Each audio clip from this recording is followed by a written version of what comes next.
wadhifa wake mpya pamoja na ajenda za serikali. Mimi ni Mashirima Kapombe kutoka runinga ya Citizen, lakini niko na wenzangu kutoka mashirika mbalimbali ya habari. My name is Joel Chacha from K24 TV.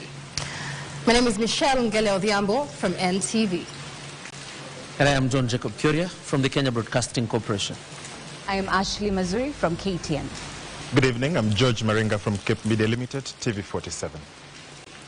Karibu Professor, na asante sana kwa muda wako. This interview will be conducted in both English and Kiswahili, so feel free to express yourself in the language that you feel most comfortable.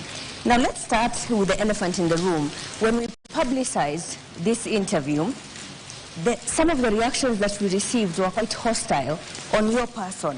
And I read some of those responses that we got. One said, cancel that interview. Another one said, not worth my time. Another one called you a butcher and a murderer. Another said, who killed protesters under his leadership? Now, why would this interview generate so much hostility on your person? And why do you think Kenyans feel tonight whatever you have to say is not of value to them? First, I appreciate and thank you for having me on this broadcast. It is, maybe I'll start by saying that not everyone is saying what you read out. There are others who are saying other things. But that is still okay because it is the right of the people of Kenya to express themselves on what they think about their leaders, especially political leaders.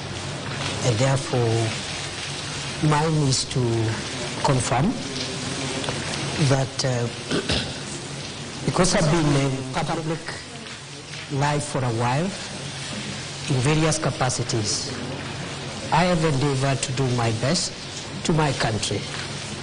And I have no regret for anything. Maybe lessons learned, which is a common human thing that perhaps there are things I've picked along the way. But in terms of my public duty and commitment to our national interest, I have been extremely clear on what is expected of me in the various roles that I have played in this country. As Interior CS, where Kenyans feel that you oversaw massive brutality on Kenyans who are expressing themselves when they felt that their leaders were not representing them in the way that they should. Do you take personal responsibility for the murder of 60 people, according to the KNCHR?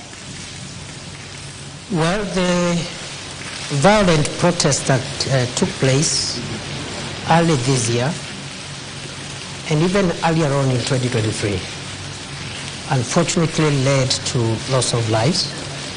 Some of those lives were lost in various ways, including through police action.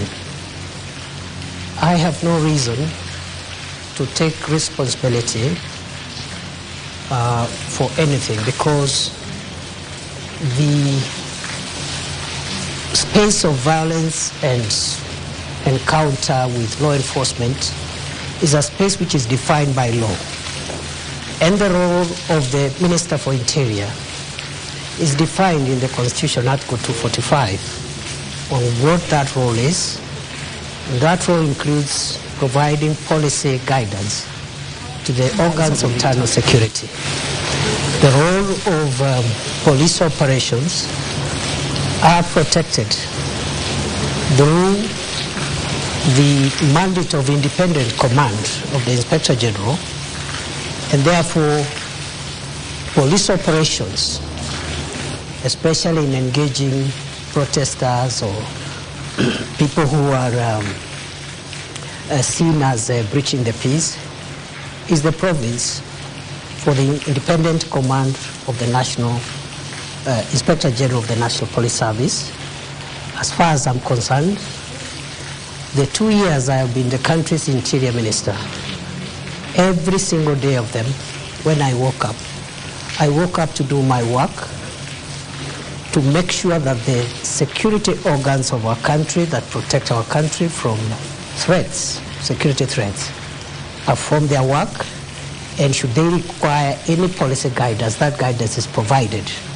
And that's all what I can say for now. So you're saying tonight that you have no say whatsoever when the police misbehave? The Interior Minister has no role in police operations, according to Article 245. So you have no say whatsoever when they go wrong? As a professor of law? I have a say, and I said it.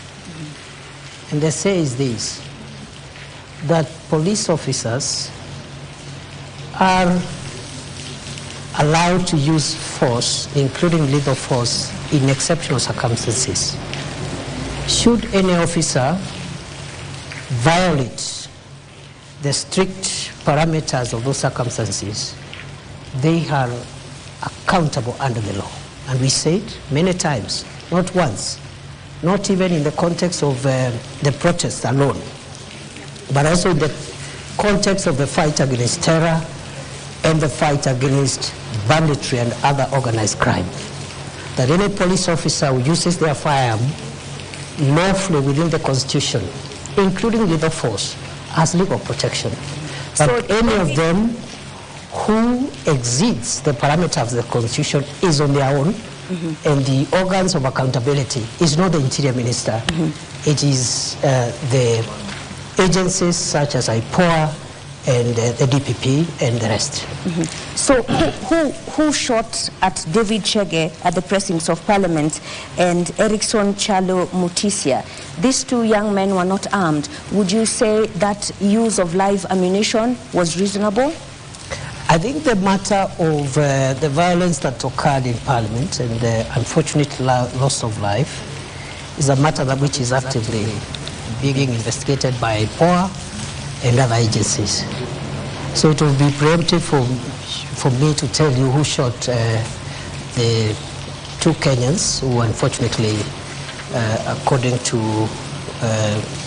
the records, lost their lives in that context. So how far are the investigations? You're the DP now. You may have moved on to a different role, but it's definitely senior to... I'm aware that there are two ways of conducting investigations. One is through the internal affairs unit of the police. But our policy in the last 2 years, while we were in that docket, we discouraged the internal affairs unit of the police from being the ones to investigate their colleagues, because it raises issues of conflict of interest, and perhaps perceptions of bias. So we encourage the Independent Police Oversight Authority to be the one to do the investigations. The report I had when I left the ministry is that they had made some good progress. They reported to me they had some 6 files which are ready from the context of the riots and the violence around that time. But there has been a transition in the leadership of IPOA right now. A new commission has just been put in place, and the work of IPOA is led by commissioners. It's not led by the Secretariat. So the delay in the last 2-3 months could be associated to the leadership transition by IPOA. Ashley and George, you have follow-ups. Ashley? All right, Your Excellency, you have made a name for yourself as a defender of human rights. Are you proud about the events that occurred in June this year? I mean, this led to deaths of young, innocent Kenyans. Where does this sit as, to you, the professor of human rights, not as the deputy president, but as the professor of human rights? Any Kenyan, not to mention a professor of law, who would be proud by what happened in our country June, July, from whatever angle, would be inappropriately doing so. Because those events were extremely painful to the country. They were unnecessary, if I may say so, because there is a way of processing democratic encounters, and there is a way in which the balances between the protection of public safety and the expression of individual rights and freedoms must help us navigate peaceful and orderly society. So to answer your question, I wouldn't be proud at all. Mr. Deputy President, then what did you have to say to families who are still looking for their loved ones? For instance, on X, we were tagged and someone said, I always communicate with Peter Masharia's mom. Imagine she wakes up every day to go to the mortuary. Peter Masharia went missing on the 25th of June. Tonight, what do you tell those families that are still looking for their loved ones? To the families who lost their loved ones or whose loved ones are still missing, I would say that it's unfortunate that this country went through what it went through in June, July.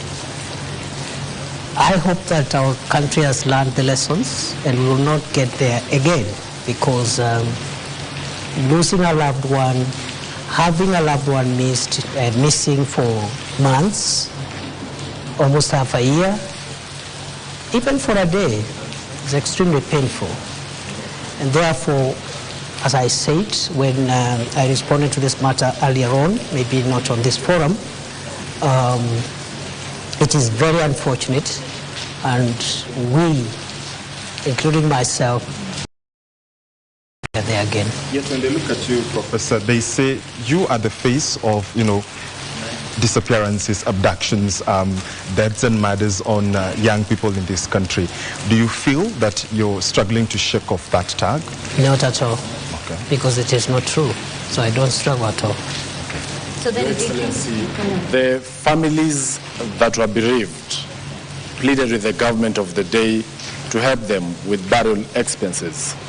Did that happen? How much was spent? And there was a committal to compensate families that lost their beloved ones. What's the status of that, Deputy President? To the best of my knowledge, a number of families were given modest ex gratia support on a request basis and on a basis of confidentiality, because what the state does in a situation like that, when there is distress in the country, citizens are facing distress, we go out of our way for ways of supporting. But normally that support is support which, first of all, is not budgeted for, so we have to look for ways of, within the security budget, absorbing some of those costs. And if I recall well, a number of families were supported on an ex gratia basis. The question of compensation is a little more complex and will require guidance, because no law would allow expenditure on compensation for events similar to what we had. I am aware, even in more extreme cases like terrorist-related deaths and injury, it is anticipated that victims of terrorist crimes and other violent acts would be compensated. And I think when we left the ministry, we were trying to develop regulations on the operationalization of Section 49 of the Prevention of Terrorism Act. And I think that can form a basis of thinking of how else or in which other circumstances perhaps extreme cases of loss and injury could be compensated. So that's a discussion we are having, and I'm more than willing to follow up. Even in my new role, nothing prevents me from following up and ensuring that in justifiable cases which are defined by law, where injury or loss happens and the law allows, then compensation can ensue. So this evening you're telling Kenyans that the bereaved families will have to wait longer until the law is developed, and I'm not actually asking for specific families. These are public resources for purposes of accountability. Once again, how much was spent to settle the burial expenses? I wouldn't know, because it's not, there's no vote called burial expenses. There's no vote like that. So this is ex gratia support, not just for these cases, many other cases every day that the state deals with are done ex gratia within the security operations budget, and therefore it's not possible to pinpoint. This amount was used for burial because of the lack of a specific vote line. On the time frame for compensation? What about?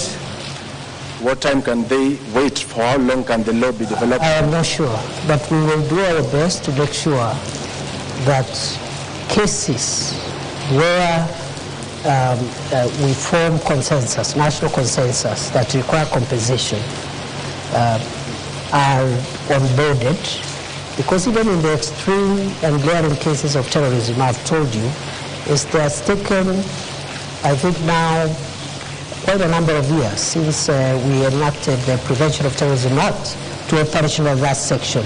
So I'm hoping perhaps within the year, within the coming year, we can work with the new leadership in that ministry and other stakeholders in the normal way government works and process perhaps regulations and the operationalization of some of these issues. As to whether that can be expanded terrorism-related incidents, that is a discussion again which we can open up to stakeholder input and have it dealt with.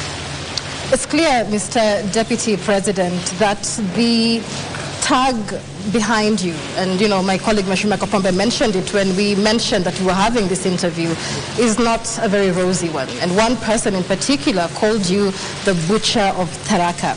I have two important questions I'd like to understand. Because President William RUTO addressed the nation on the night of June 25th when protesters breached Parliament. He told the nation that that was a treasonous act perpetrated by crooks and criminals. Do you believe that the young people killed by police during the protest were crooks and criminals and not young people trying to advocate for their rights? The protests of June started as legitimate protests by peaceful Kenyans who were expressing their rights and opinions on certain issues that they felt that needed to be handled by government differently. In the course of those protests, criminal elements infiltrated those protests. And it became very difficult. On the one hand, you have protesters whose interest is just expressing themselves within the Constitution. But within their midst, there are people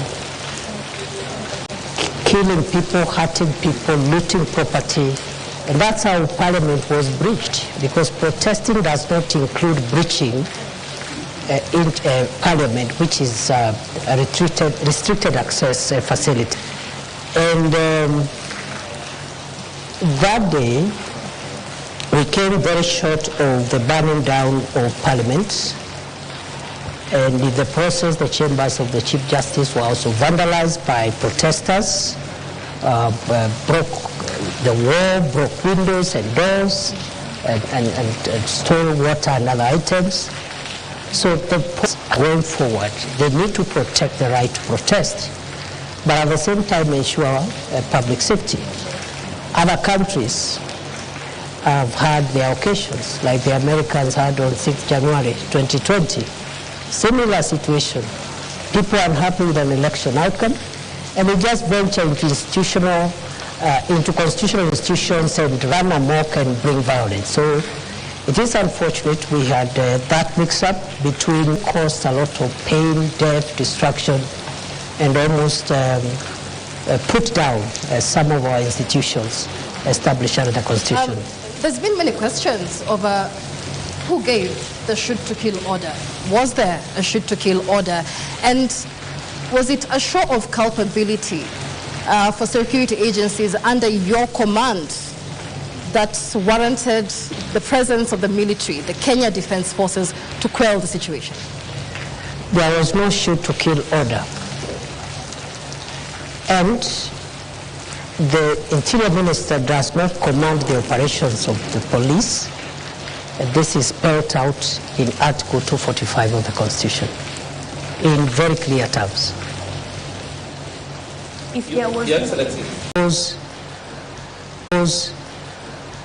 other than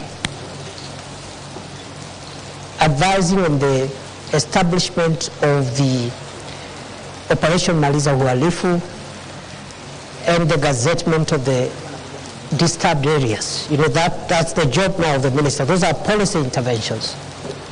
But I was able to push through in a very difficult financial situation prevailing then in the country, an injection of a significant amount of resources to acquire equipment to assist the police in their operations, which has been the missing link for many years. MRAPs, that is the mine resistance ambush protected vehicles, armored personnel carriers, drones, that is the aerial vehicles, unmanned aerial vehicles, and so many other, including personal protection items.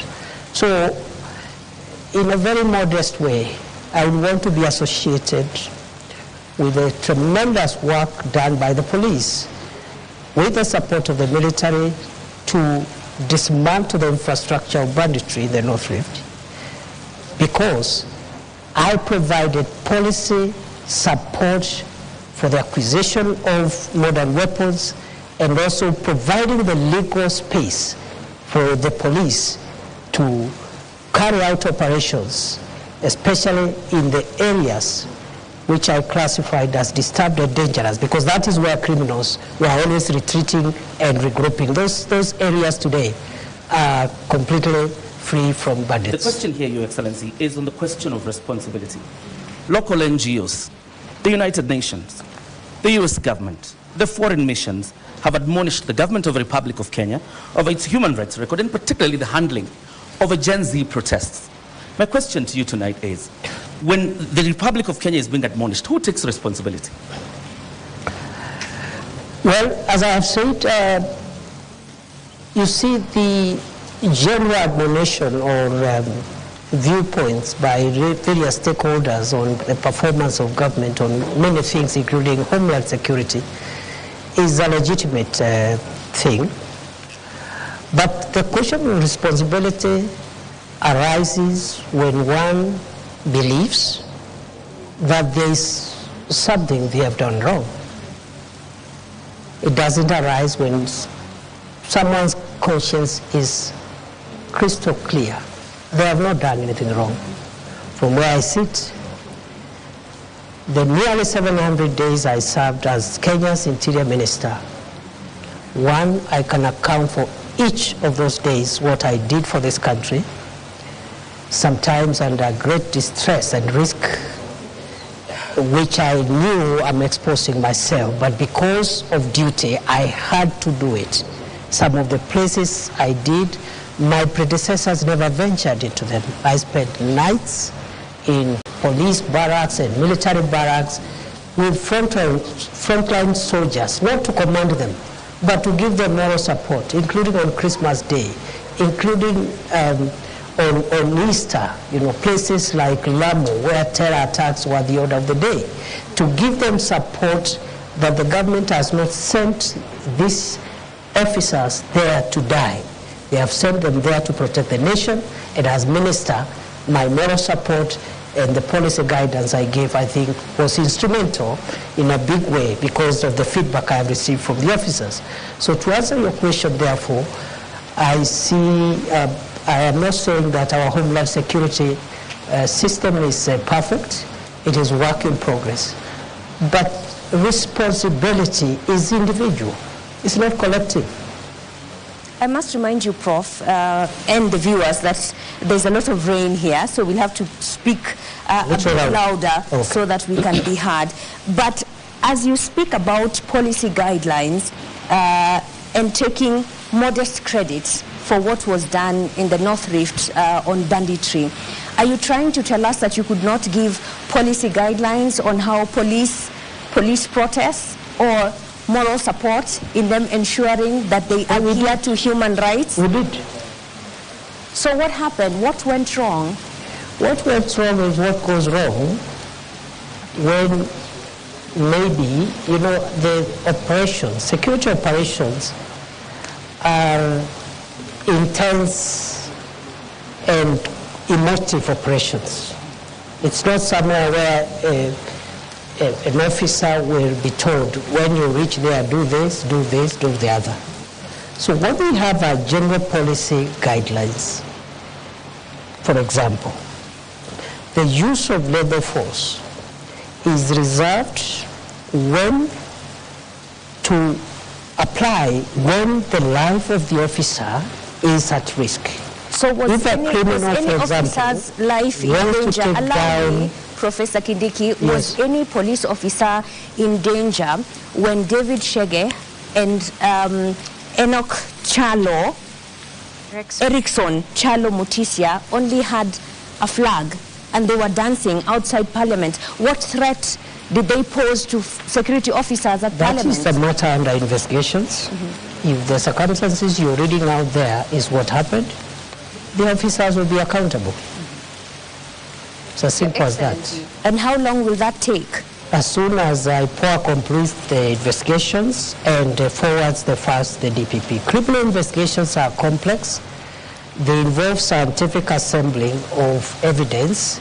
It is not enough to rush suspects to court only for cases to collapse. And it is not uniquely a Kenyan issue. Criminal investigations, especially in a complex endeavor like the situation we're referring them to, take a bit of time, and therefore I'm hopeful that... Why were the police in mass? How complex was that? That we could see who was ensuring security is not breached?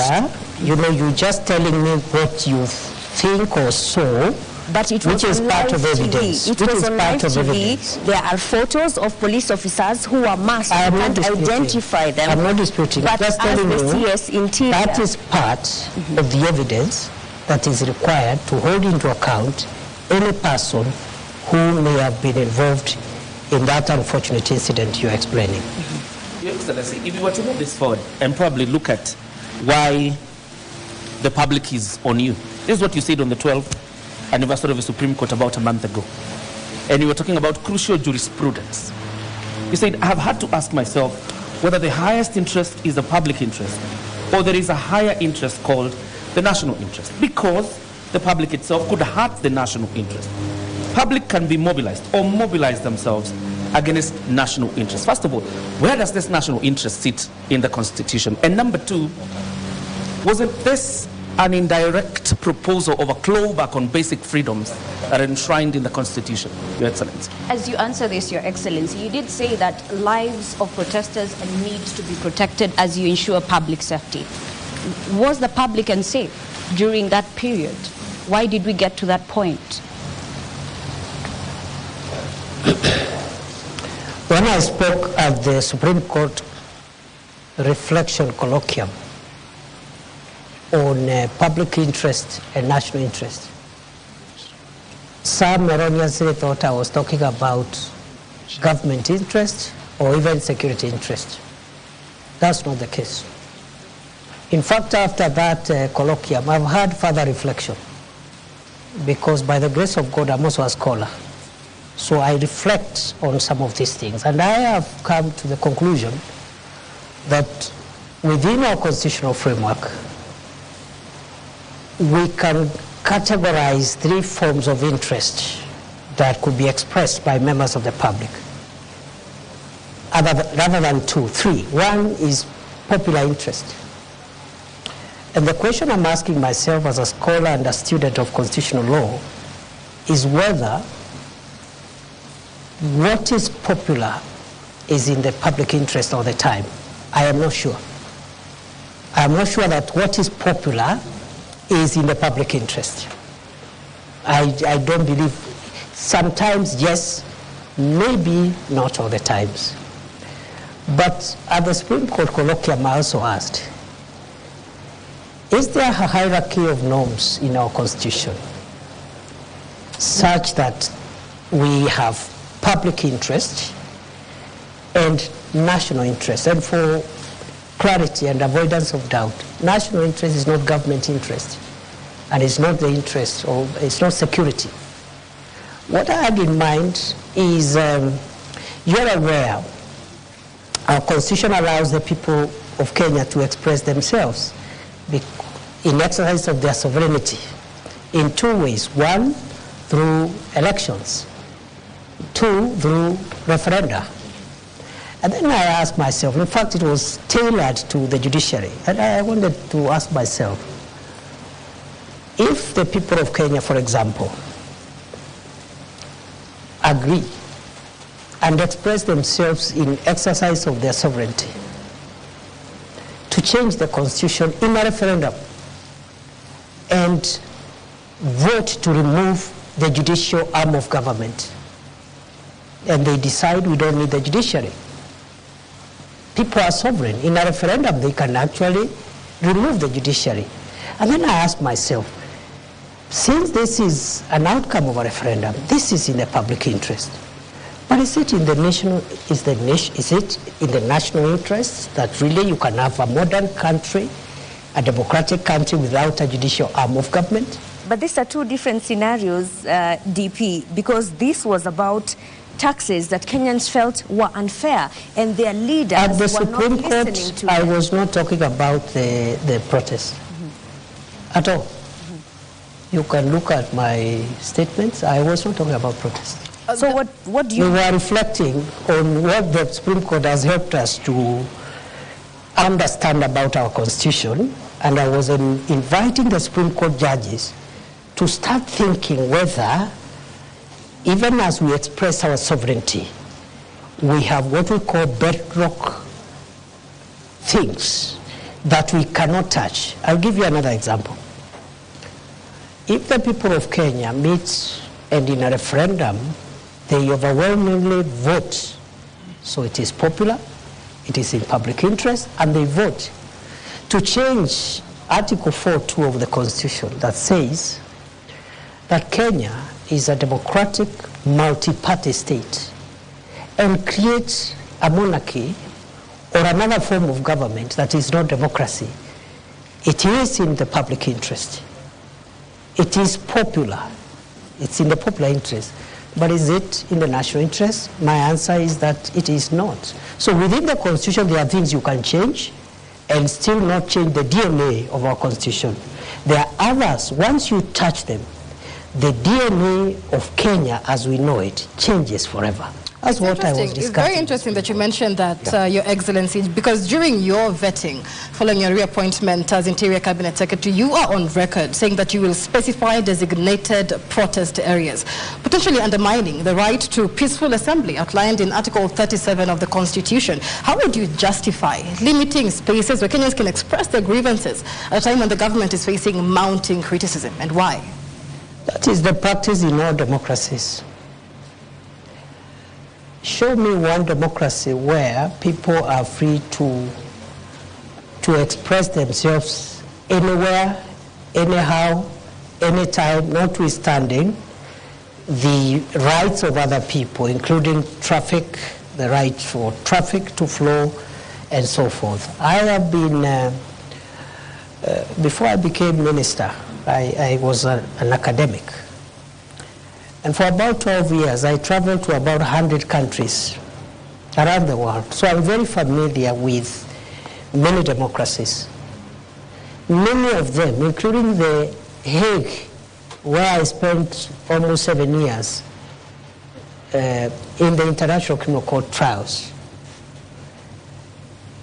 They designate places where you go and express yourself. Every institution actually is mandated. If it's parliament, they designate a place, and then the police gives some routine. They say between 11 a.m. and 3 p.m., a certain group will protest. And they tell the police will be about 500 and so forth, and then you protest there, you hand your petition, someone comes and receives petitions, then you vacate. Maybe in the evening another group will come. That's what we might start thinking about.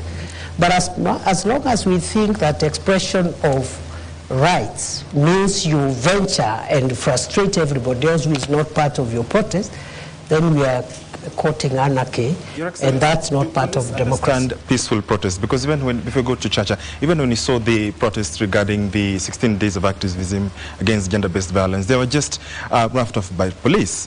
One even wonders, because we even have had leaders who have expressed a fear and concern that actually it's not even Kenyan police. So who are these that appear when Kenyans exercise the democratic freedom of picketing? The example you have given was regrettable, and government has already addressed itself to that issue. The Principal Secretary for State Department for Internal Security did. Don't you think the precedences are too many? Not really, I don't think so. And I think with the apology that the State Department gave, I think Kenyans should give government the benefit of doubt. Mm-hmm. Because if the intention was to keep on doing this thing, then an apology was unnecessary. If you know you're going to do it again, you just keep quiet and do it the following day. Did you realize this only when you became the interior boss? And despite having served in various capacities in the leadership of the Senate, you didn't think of introducing that bill then? In 2015, I introduced the Homeland Security Bill, which, as leader of majority in the Senate, which was taken up and became part of it is what became the miscellaneous security laws of 2014.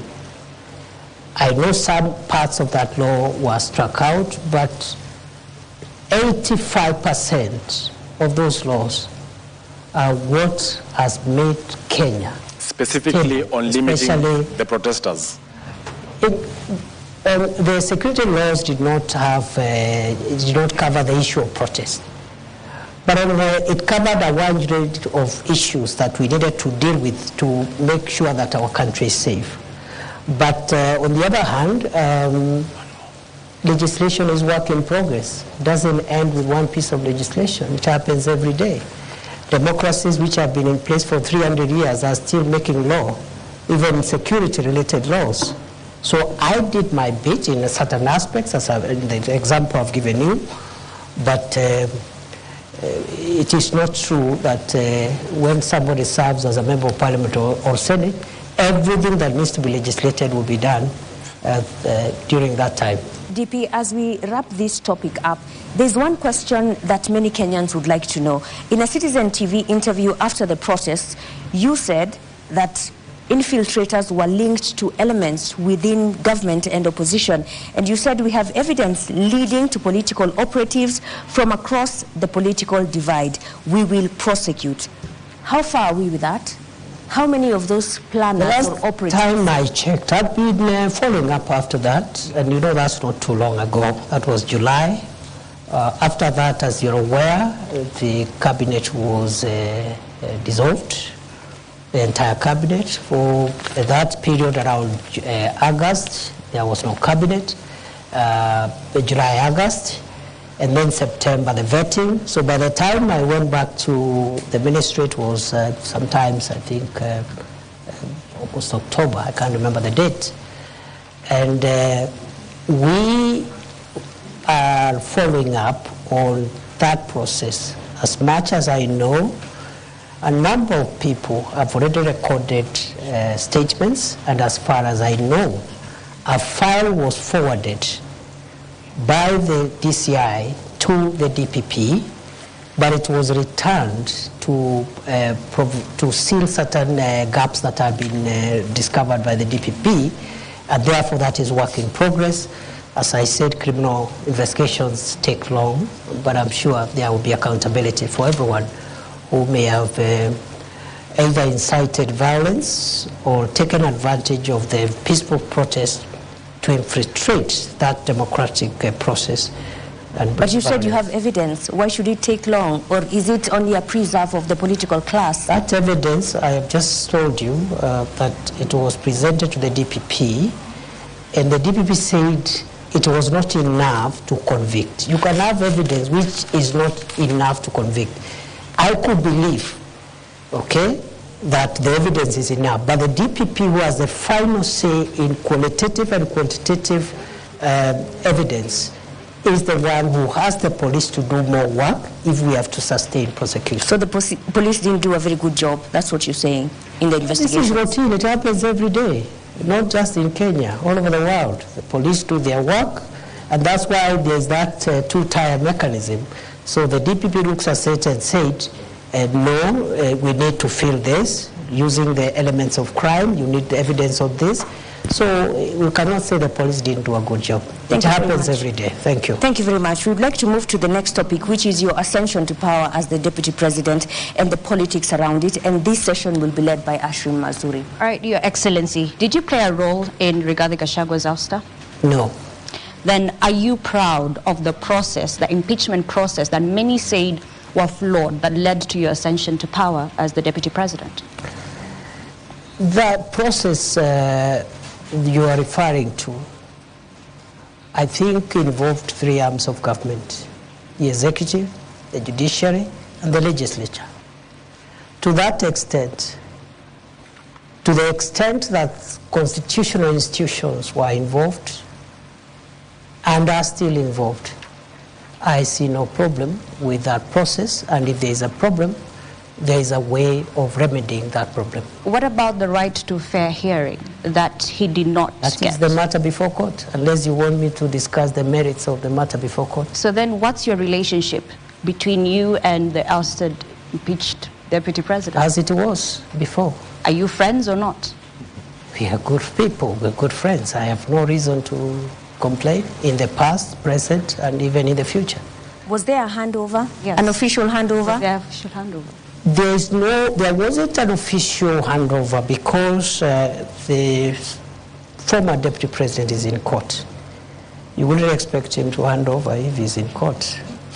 Your Excellency, which IEBC cleared you? Did you take your papers there? How were you cleared by the IEBC? There's no requirement to clear a Deputy President who ascends to office by virtue of Article 145 read together with 150. But what requires the clearance of IBC is the President and the Deputy President in an election. The President's memo to Parliament, Your Excellency, indicated that remuneration was cleared by IEBC. There was no election. I assumed office through a process different from a process following an election. Is it an indictment of the judiciary, Your Excellency? Because the former Deputy President, through a court process, is actually outside. We have the governor of Meru, who is in office, even through a similar process. What kind of jurisprudence is that creates two forms of justice in your own understanding? And this is from a point of view as a law professor. First, the two cases you have cited were beneficiaries of court injunctions. The only difference is in one, after the inter partes hearing of the matter around whether or not the injunction should be preserved. In one case, the court found that the injunction needed to be lifted. In the second case, which also there has been an injunction, the court found yesterday that there is no need to lift the injunction. That's the only difference. And it happens in courts all the time, not just in Kenya, all over the world. In fact, the finding of one court is in many cases overturned by the next court the following day. So there is no inconsistency whatsoever. That is judicial practice. A judge, even one bench of 3 judges, one judge will say this, 2 other judges will say different things on the same subject matter, same articles, same evidence, same parties. That's how. That's the independence of the judiciary is not just institutional. It is individual. It's decisional. Every judge carries decisional independence. Your predecessor, Your Excellency, says the reason you ascended to this position is because you are a yes man. You cannot mount any challenge whatsoever to the president. I'm putting this question to you tonight. Are you your own man? Are you a yes man? I am my own man. On the second issue, I would like to respond as follows. My understanding of the role of the deputy president is not to challenge the president. It is not in the Constitution. It is not in any law. It is not in any practice. That is not the job description of the deputy president. As to whether the deputy president can advise the president, the answer is yes. The oath of office I took has a clause that asks me to faithfully advise the president when my advice is sought. So then where does your allegiance lie? To the people or your appointing authority? My allegiance lies on the oath of office I took. You look at the oath of office, it will tell you where my allegiance is. And are you proud To of the the people man? of Kenya, to the nation and the national interest, and when my counsel is sought by the president, I must give it faithfully. And faithfully doesn't mean that I do it on the podium. Does it But mean it means I have to be faithful, and faithfully means it could be different from what the president thinks. DP, are you proud of the manner in which you became deputy president? In 2022, you were a front runner to be running mate to Dr. William Ruto, but you did not get that position. And you actually said you were going to take a break from politics. Are you now proud that 2 years down the line, you are the one who has taken that position after the impeachment on the person who was picked over you? I have no regrets for my occupying this space because I have no reason to regret. It is true I was a front runner to be deputy president in 2022 through a process that was conducted by my party. I was not successful. My brother, Gachagua, was successful. I congratulated him, and I said two things. One, that I will support the campaign, the presidential campaign, until 8th or 9th of August 2022. And after that, I will take a break from elective and appointive positions. But you still took the CS Just a moment. position. Just a moment.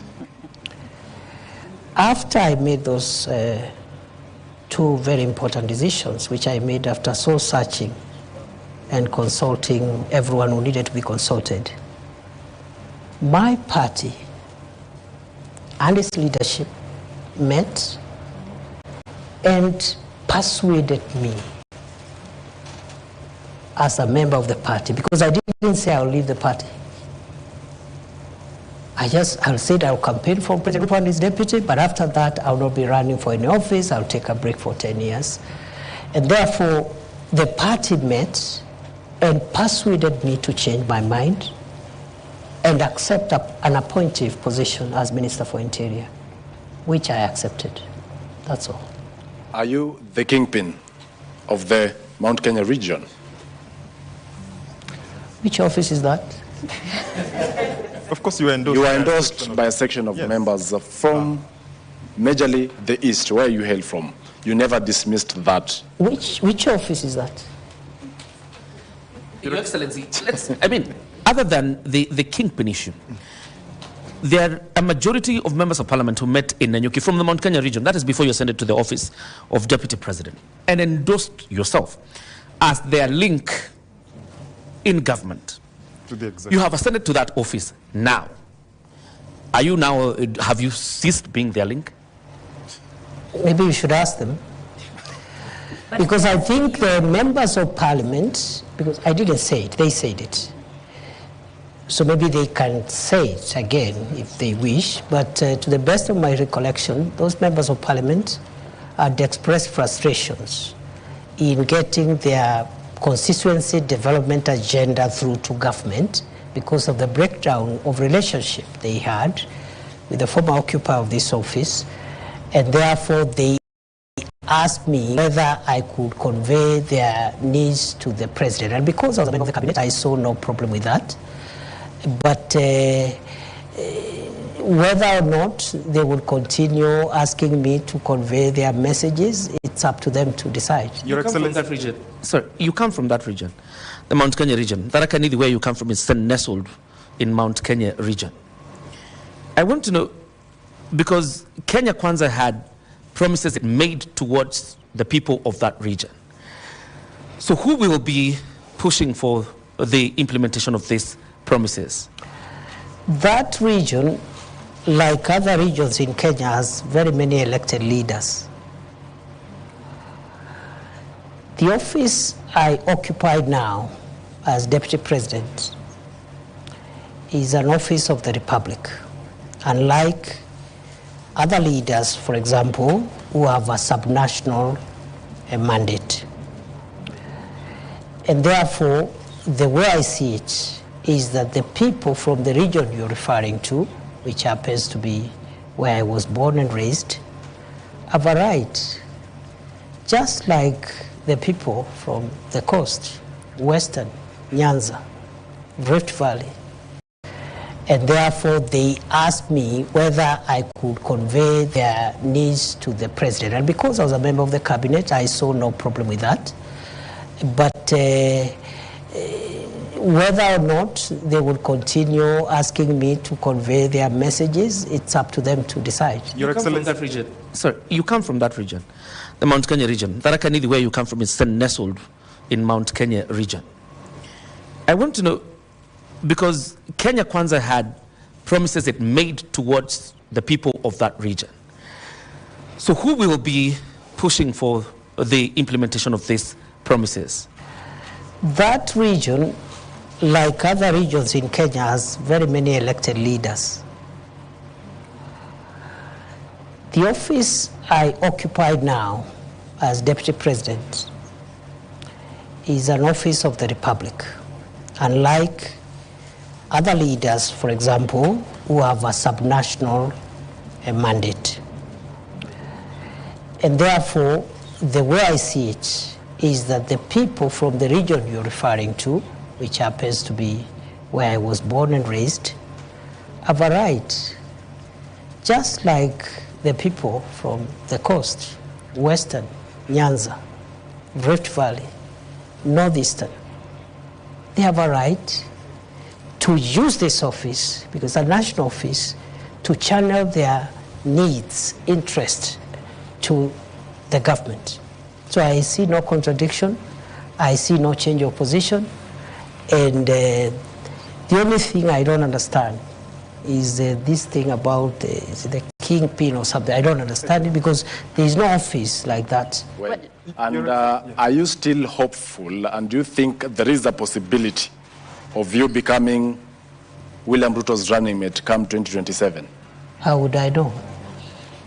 Your Excellency, then you've talked about development and, you know, those members of parliament using this office to lobby for development. Shouldn't then the development be a democratic right, so that then there is no need to lobby and to push for it? That's not true. The reason you have subnational representation of political leaders, members of the National Assembly, members of the Senate, their mandate is subnational. A member of the National Assembly represents the interests, priorities of the constituency where they are elected. Of course, in the context of a broader national perspective, because some of the things that they want them passed are not projects and programs, they are legislative in nature, and you require the parliament as a whole to support you. For example, recently we had a Sugar Act sponsored by a member of parliament from Western Kenya, where sugar is mostly grown.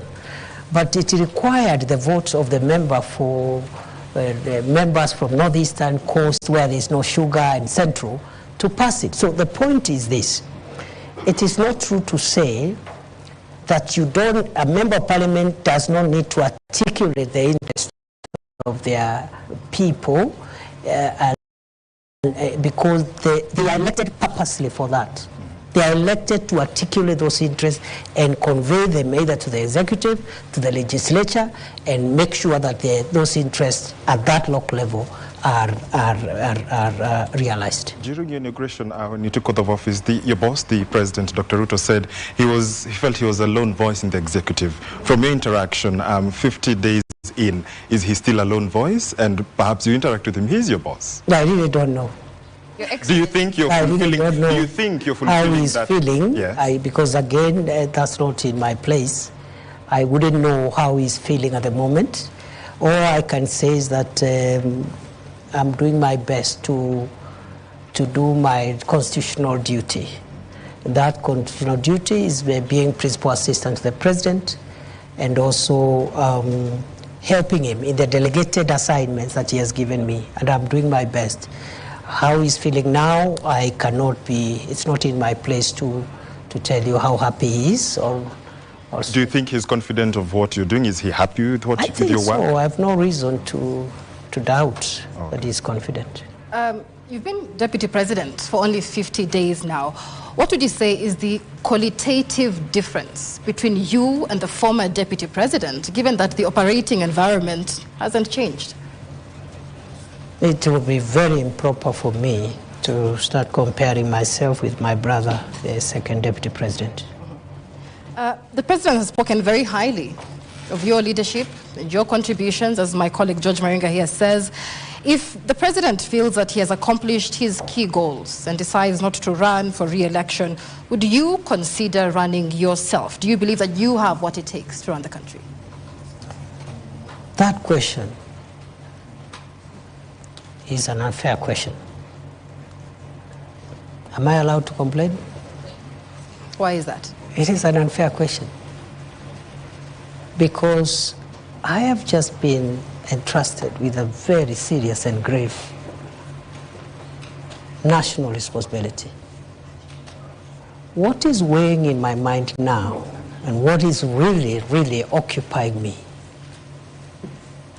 is the desire to discharge those obligations, because the expectations of the people of Kenya, the expectations of the president are so high. If I started occupying myself with ideas of what will happen, I don't know when, I'll be the most unsuitable person to be seated before you today. Your Excellency, I want to rephrase Michelle's question regarding you and the former deputy president.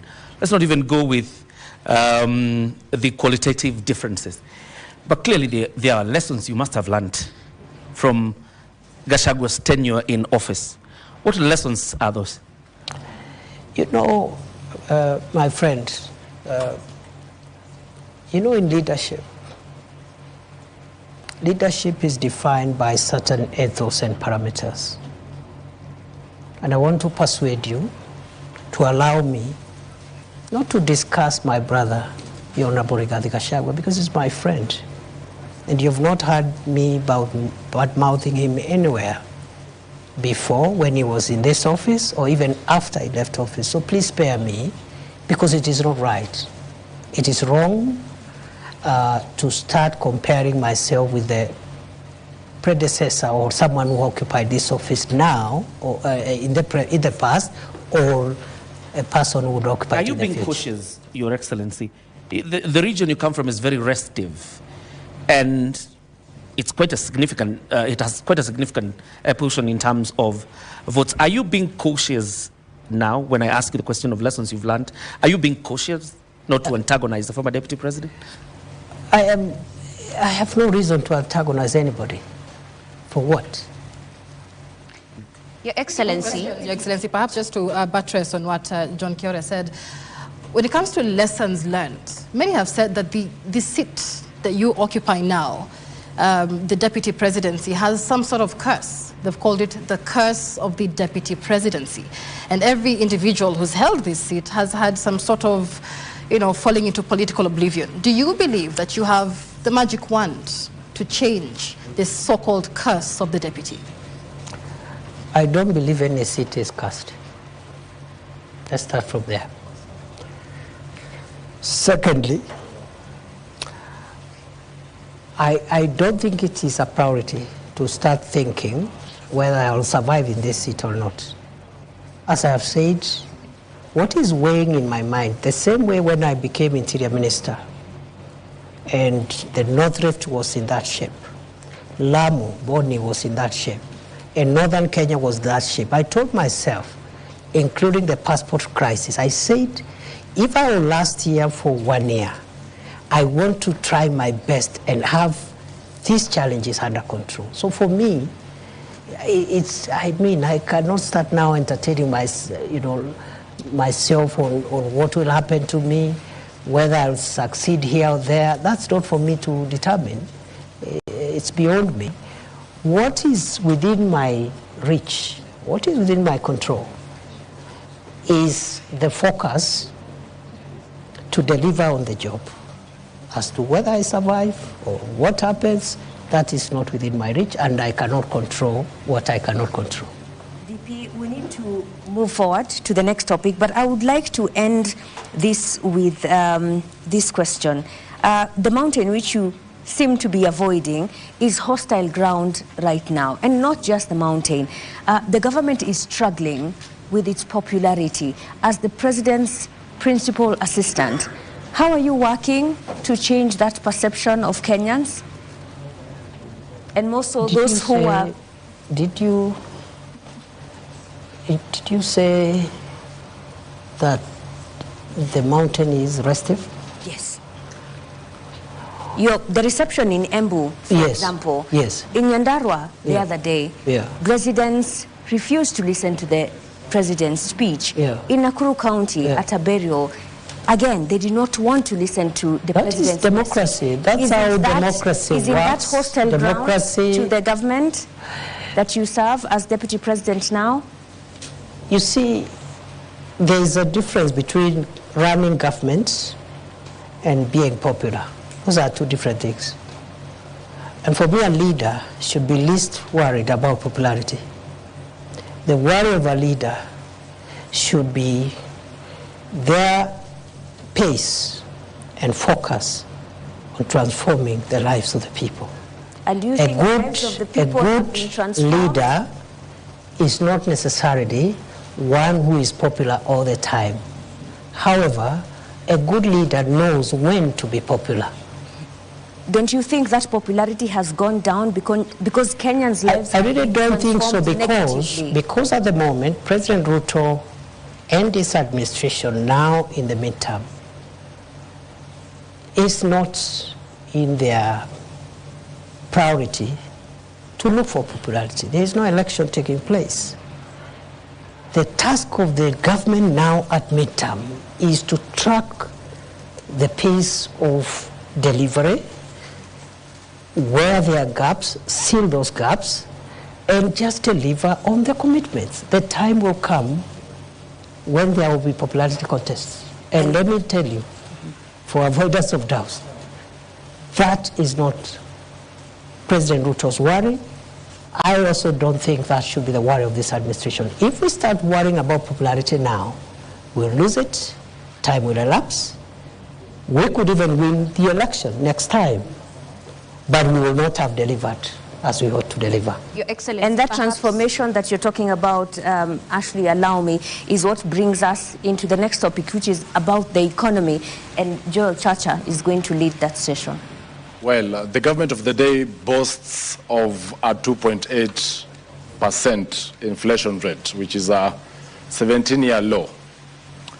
But the question here is on the shrinking disposable income, that is through what many may consider overtaxation.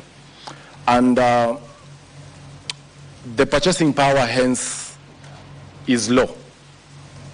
How are you working to ensure that there is money in the pockets of Kenyans? Thank you. When President RUTO took over leadership of this country in 2022, the 5 or 6 macroeconomic indicators were not looking good. And I need to clarify now that I have this opportunity. Many people think when we project that time frame so that to show the distance we have covered, we are casting aspersions at the previous administration. That is not true. Kenya got to where it was in 2022 because of factors mainly beyond the control of President Uhuru Kenyatta, because the country's economy was shut down for nearly 2 years by COVID-19. No economic activity. And then, of course, the war in Ukraine, which affected the global supply chain of wheat and other oil and foodstuffs, and many other factors. So when we refer to 2022, it is not political. It's just a fact. And in any case, that's the only way we can explain what we have done. Now, straight to your issue. The macroeconomic indicators were bad. The dollar was rising on a daily basis, 160. At one point, it approached 170. The price of fuel, the same. At one point, it approached 217 per liter for petrol, super. Then inflation was 9.6%. And then if you take the 6 basic food items, starting with unga, the main ones, again, the prices were much higher than they are today. Today, essential commodities, 2 years later, are down significantly. Just to give unga as an example, from 240, 250, 230, depending on the brand, to now something between 95 and 120, depending on the brand, maybe 120 something. Number two, the foreign exchange stability has been realized for more than a year now, from the high of 160 plus to now 127, 129 for some time. The same applies to the price of fuel, which is decreasing every day, every month, including last month when it went down by 4 shillings. Inflation again from 9.6 to 2.8%, the lowest in 17 months. Now, in 17 years. Now, that has not happened by magic or by chance. It has happened because of policy interventions, subsidizing production as opposed to consumption, the fertilizer subsidy, and so many other interventions in various sectors that has managed the macroeconomic situation. It has taken 2 years. But flashback to 2002 when President Kibaki took over, when we had similar situations at the exit of President Moi.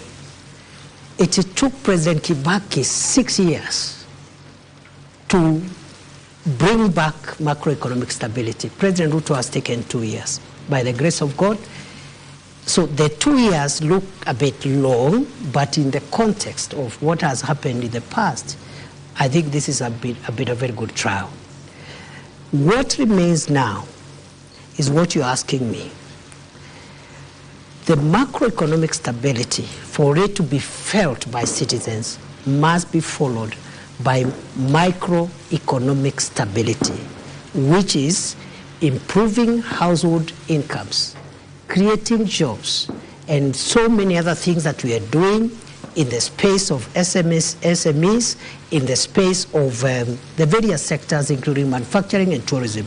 So, to answer your question, the macroeconomic transformation and the microeconomic transformation cannot be taken simultaneously. One must precede the other.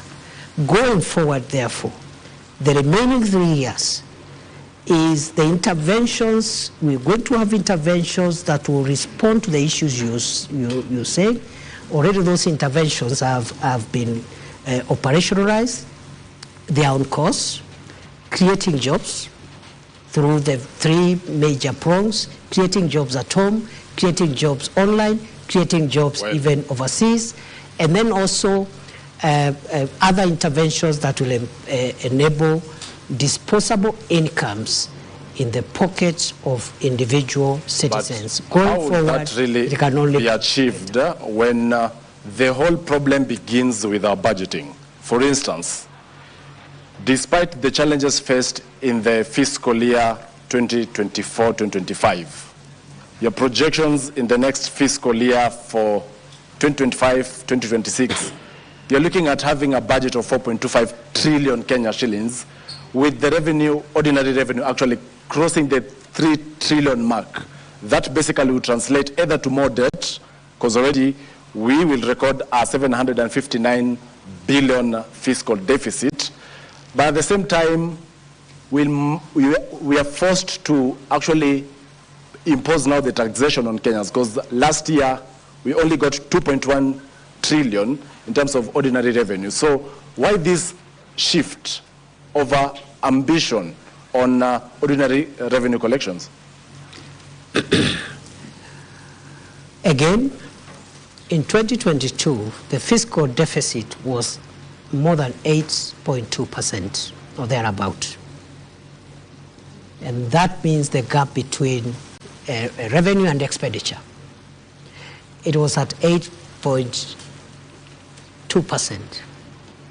This administration in 2 successive budgets has reduced it. Currently is at 4.3.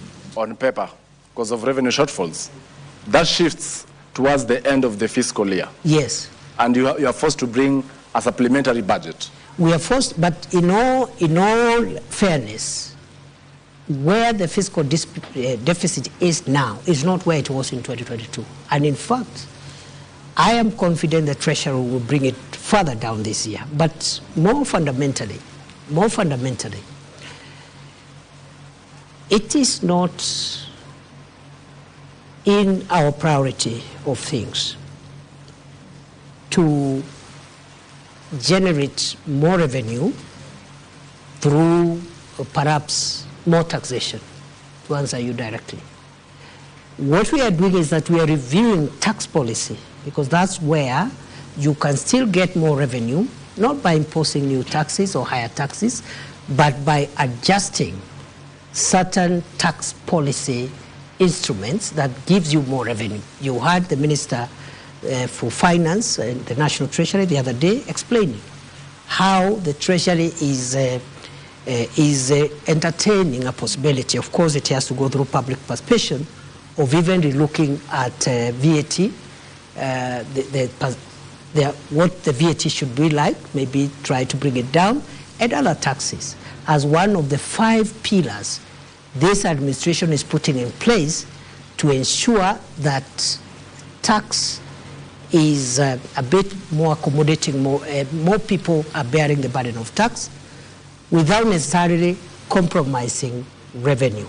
Number 2, Kenya's debt right now is in a better place than it was in 2022. 11.3 trillion is better? It is better in the sense that, debt is calculated in 2 ways. First, as an absolute figure, which is what you're citing, but also as a percentage to GDP. And in other words, many countries... At what percentage is it? Already at distress, 68%.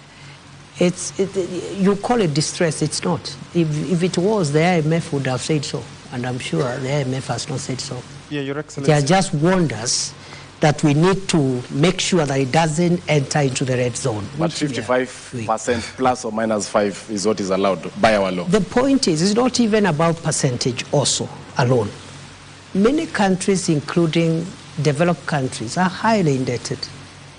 The US, for example, the US debt is about almost 120% of GDP. Japan is 250% of GDP. 248, 250. So and many other countries. Singapore's debt also is in the hundreds. However, what we need to do, let's agree that what remains ahead is that our revenue generation measures must not lead to higher taxes. It's not a must. Number 2 is that the area of debt, we need to be careful so that Kenya does not enter into the unsustainability zone, and we are managing that. DP, naomba kidogo, wakati ambapo tunazungumzia masuala ya uchumi, kuna wengi ambao wanahisi kwamba mnasema maneno mengi, maneno makubwa makubwa, lakini la msingi ni kwamba biashara nyingi ziko katika mazingira magumu.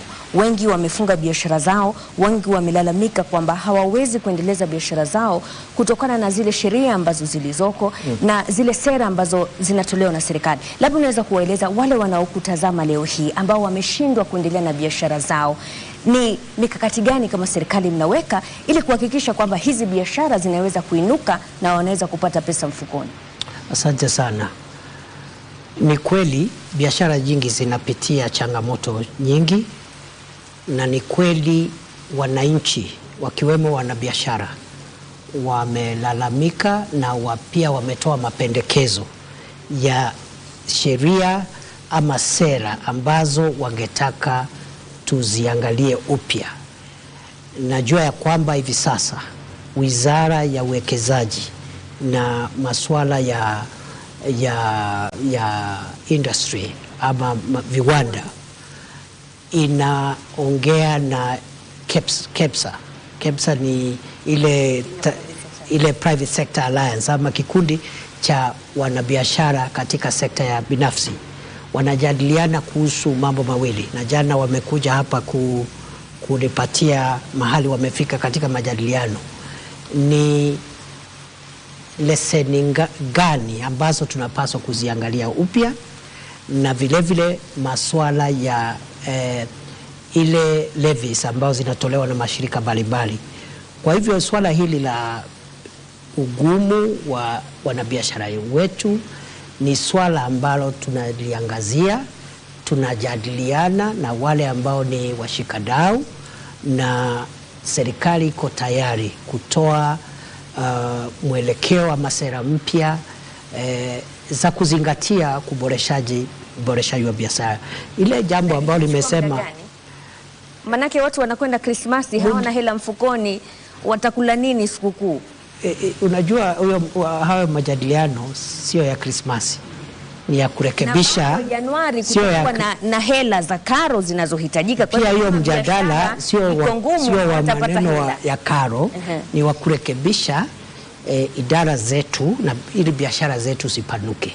Nataka niwahakikishie kwamba nimesema jana waziri wa viwanda na uwekezaji pamoja na wakilishi wa shirika hilo ambalo ni la wanabiashara wameniambia wako katika mjadala, na Januari nimeambia hao waniletee ile ripoti yao ili tuipitishe ama tuijadilie katika baraza la mawaziri.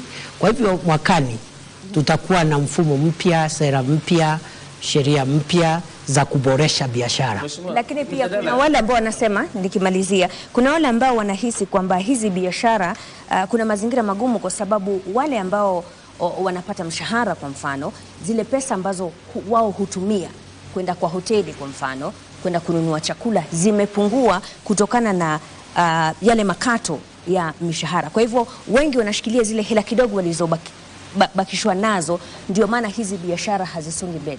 Unasemaje kuhusiana na hili? Unajua, nimesema ya kwamba Wizara ya Hazina ya Kitaifa imesema ya kwamba iko na mambo manne ambayo inataka kushughulikia ili kujaribu kusawazisha maneno ya kiuchumi na kuhakikisha wananchi wamepata nafuu ya kiuchumi katika household, yani katika individual level, kwa sababu tumekuwa tukikabiliana na mambo ya kijumla. Sasa tunakabiliana na mambo ya kibinafsi, na kati ya hayo majadiliano kutakuwa na sera mpya za mambo ya ushuru na mambo ya kibiashara. Lakini la muhimu zaidi ni kwamba katika hayo majadiliano ni lazima tujue ya kwamba ile ushuru ambao unakatwa, kwa mfano katika mambo ya bima ya afya, unaweza kuwa unapunguza kidogo mshahara wako kama mtu ambaye ameajiriwa kazi, lakini ile bima ambayo ni ya kila mwananchi itapunguza zile arambe za kimatibabu. Kwa hivyo wewe labda pesa yako imepungua kidogo, lakini hizi arambe 5 ama shida ya moyo, hizo arambe zikipungua, there is a net off. Kuna vile hiyo mkato imekunufaisha hata kwa njia zaidi kuliko vile ilikuwa, because swala la naibu rais, lakini unapozungumzia masala yote licha ufanisi huu wote, we've seen the president Dr. RUTO say we are proud that our sister country of Tanzania is now leading in our business engagements. The success of Tanzania is the success of East Africa. Businesses have been closing shop and going to neighboring countries. So you're speaking of this, and KEPSA has talked about it, that the government seems not to be listening to those who run businesses, that they're escaping to other countries. I've just told you we are having a conversation with KEPSA. Why don't you call them after this interview? We did speak a few weeks ago with should have told you that they are engaging. And he did say that, whereas that engagement is happening, it is not... They have identified 2 areas. Yeah. One is the regulatory. They said there is multiple regulation, or what they are calling over-regulation. The second issue on the table is on taxation. We are a bit careful because the issue of taxation, we would rather have it in the broader tax policy and other fiscal issues that are being discussed and spearheaded by the National Treasury than just to take just that business community and handle their taxation issues without the context of looking at tax as a general issue. I really need to ask a question on the tax regime, because today there has been an announcement that there is a task force that has been formed to get to the bottom of why businesses are closing down in the Republic of Kenya and relocating to other countries. Your Excellency, doesn't that sound absurd? Why do you need a task force to establish why businesses are closing when all you can blame is the taxation regime? You need to, because this is something that has happened for the last 20 years. It has not happened this year. Just look at which organizations have left Kenya when. The last 25 years. And that's why the contribution of our manufacturing sector to GDP has dropped from as high as 12% many years ago to 7.5%. On the pending bills. So it's an accumulated problem, and I think there are no quick fixes. The best way to do it is to just analyze all the factors and bring recommendations that will last us another 40, 30 years. The financial inadequacies being experienced in the country perhaps are as a result of the pending bills. More than 650 billion for the national government, 150 billion for county governments. But you're not budgeting for it. Do you promise Kenyans that as soon as the pending bills verification committee concludes its work, you're going to settle the pending bills? We will implement the recommendations of the pending bills verification committee. Thank you. DP, tumebakisha dakika kidogo kabla ya kufunga, lakini hii leo kumekuwa na mabadiliko katika baraza la mawaziri, na kuna wengi ambao wanahisi kwamba the appointments that have been made seem like a harvest just 10 days after President William Ruto met retired President Uhuru Kenyatta, and all those appointed to the cabinet and board chairs seem to be from Mount Kenya. What is this about? You know, the cabinet, appointments, dismissal, reassignments, if you look at Article 32, is the prerogative of one person, the president. So I'm sure the changes that the president has made have been made in exercise of that prerogative and to advance our country's national life in the weeks and months to come. I cannot directly associate themselves with the political developments, but also I have no reason to disassociate themselves from any political development, because the president has made it clear that for the country to pull and rally itself to do the heavy lifting, there is need for a broader political consensus. It started with the inclusion of the partnership with some of the ministers who were appointed, who were allies of former Prime Minister Raila Odinga. The ministers and parastatal chairs who have been elected, who have been appointed today, many of them worked under President Uhuru Kenyatta. That is in the spirit of broadening political consensus so that we can focus not on political competition and the quest for political survival, but on pulling the heavy agenda that we need to pull to transform Kenya and carry everybody. But there are those who many Kenyans feel duped or betrayed by the Kenya Kwanza administration, because during the 2022 election campaign, the hustler narrative was the cornerstone of the Kenya Kwanza administration, a break away from traditional political dynasties to more ordinary Kenyans, right? But the appointments being made recently by President William RUTO are people or individuals from established political families. It looks like the Kenya Kwanza government is running away from the hustler narrative back to the dynasties to save the day. Why is that? As any of the ministers and parasito chairs who have been appointed today coming from established political families. But they do come largely from the Mount Kenya region, especially. Sorry again?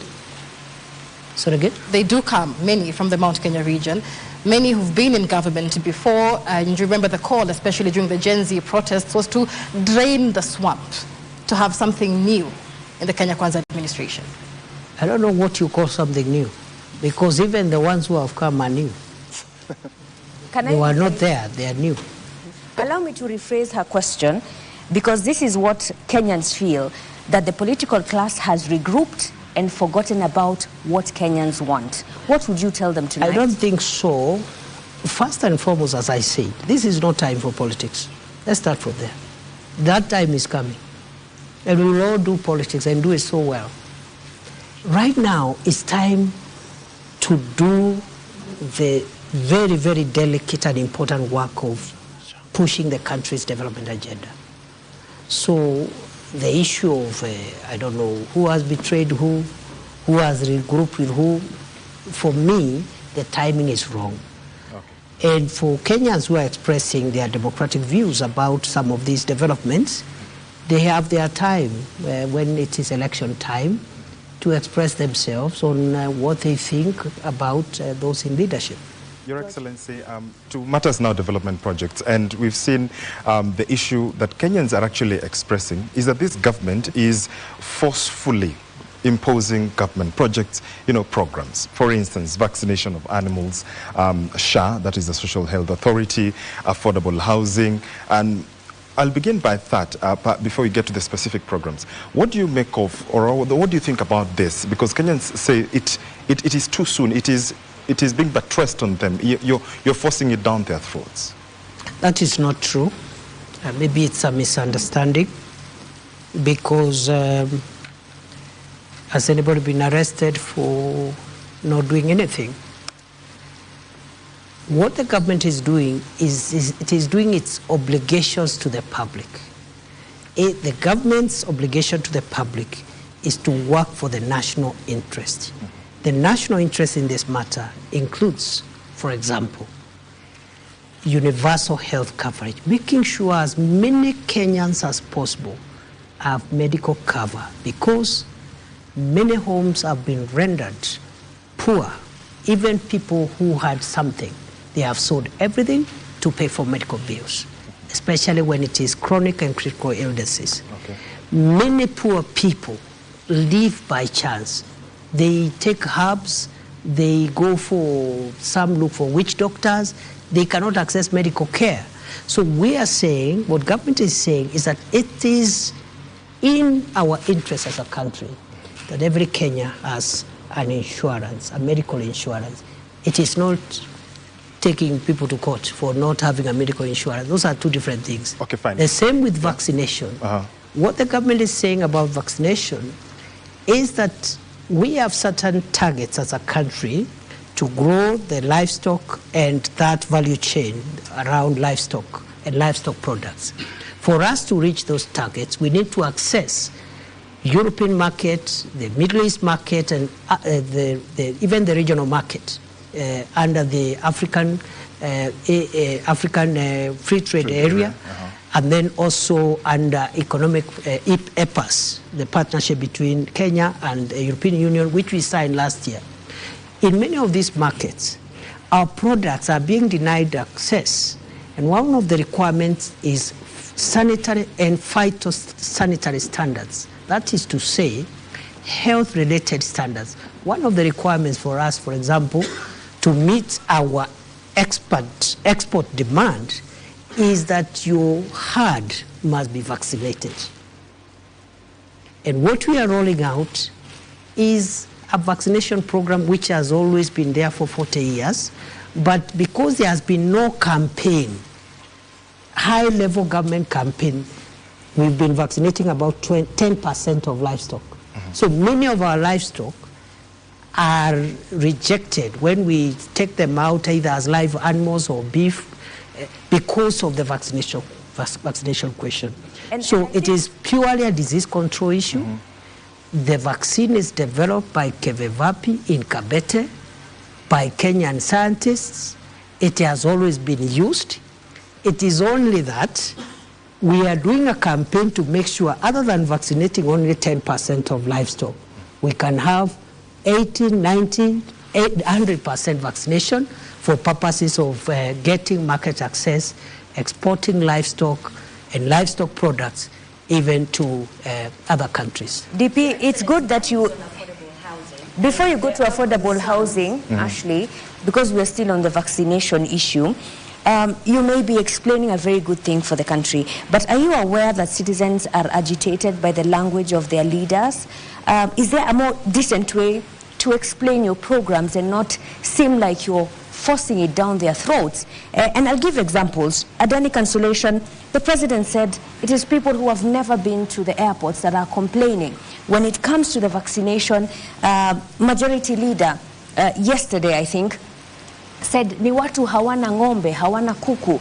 How do you think that makes citizens feel when they are trying to express themselves, yet they are met with arrogance? And to add on to that, the Kenya Veterinary Association perhaps has, among the recommendations they've given, they've said improve public awareness, enhance stakeholder engagement. When will Kenyans feel they are participatory in this government, in these projects that affect them? First of all, we agree that we need to create awareness and also just carry citizens along in our government programs. And also, generally, as government, we need to continue communicating to the people in a manner that is consistent with our obligations under the Constitution. But having said that, I am sure again, because we were here an hour or so ago, I'm sure you are not inviting me to comment on statements by the president or another leader, because let's discuss the issues. Let's not discuss, those kind of issues, because in the process, the message will be lost. And the message is these programs are for the interest of the nation. There is nothing sinister about it. As to if we need to improve our communication and engagement strategy, I agree with you.